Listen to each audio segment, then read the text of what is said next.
World-class faculty, cutting-edge labs, and immersive learning. A vibrant campus life beyond the classroom. SGT University, nurturing future leaders.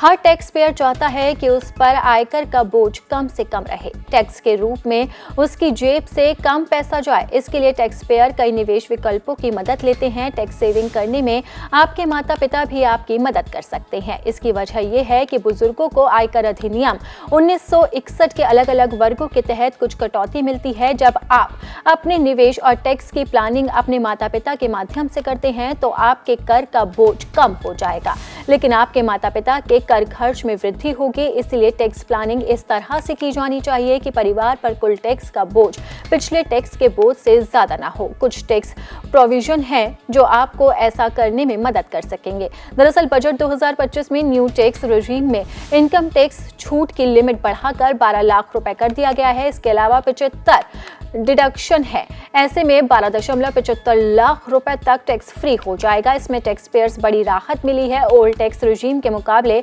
New tax regime में tax payers को ज्यादा राहत दी गई है। ऐसे में न्यू टैक्स रेजिम काफी आसान हो गया है। नेशनल पेंशन सिस्टम में निवेश कर टैक्स में बचत कर सकते हैं। अगर आप एनपीएस में निवेश करते हैं तो आपकी कंपनी आपकी बेसिक सैलरी का 14% तक निवेश कर सकती है। कंपनी की ओर से अगर ये निवेश किया जाता है तो पूरी तरह से टैक्स फ्री है।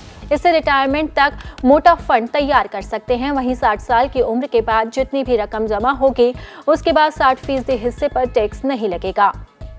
ज्यादातर कर्मचारी ईपीएफ में न्यूनतम 1800 रुपए प्रति महीने का योगदान देते हैं, लेकिन आप अपने बेसिक सैलरी के 12% तक अधिक योगदान कर सकते हैं। कंपनी का योगदान भी टैक्स फ्री रहता है, जिससे आपकी रिटायरमेंट बचत बढ़ती है।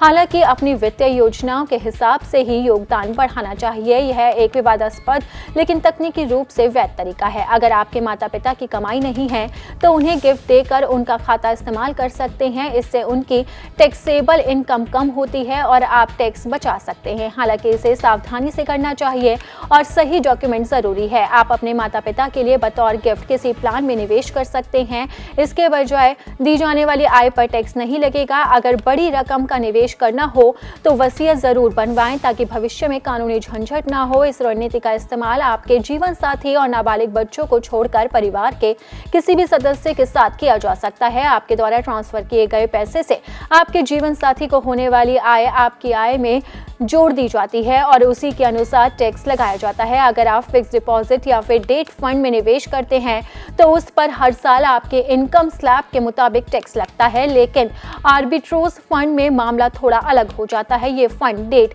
जैसे नहीं रिटर्न देते हैं, लेकिन इनका टैक्स ट्रीटमेंट इक्विटी की तरह ही होता है। अगर आप आर्बिट्रोज फंड को 1 साल से ज्यादा होल्ड करते हैं तो रिडेम्पशन के वक्त सिर्फ 12.5% टैक्स लगता है। इस लिहाज से देखा जाए तो कम जोखिम वाले निवेशकों के लिए ये फंड एक बेहतर विकल्प बन सकते हैं, खासकर उन लोगों के लिए जो न्यू टैक्स रेजिम में आना चाहते हैं।